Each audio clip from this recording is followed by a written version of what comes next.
वळूया पुढल्या महत्त्वाच्या बातमीकडे। लोकसभेची उमेदवारी मिळाल्यास नक्की लढेन असं मोहिनी नाईक म्हणतायत। मोहिनी नाईक वाशिम यवतमाळ मधून लढण्यास इच्छुक आहेत। मोहिनी नाईक राष्ट्रवादीचे इंद्रनील नाईक यांच्या पत्नी आहेत। लोकसभेची उमेदवारी मिळाल्यास निवडणूक नक्की लढेन असं वक्तव्य त्यांनी केलेलं आहे।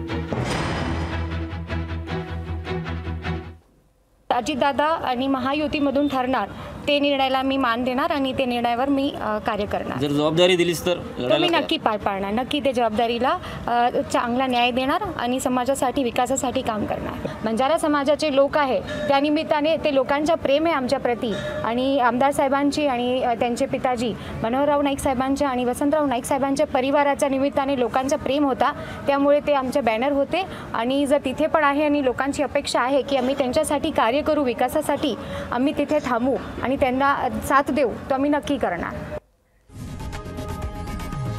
लोकशाही मराठी ऐका, पहा, जागरूक रहा।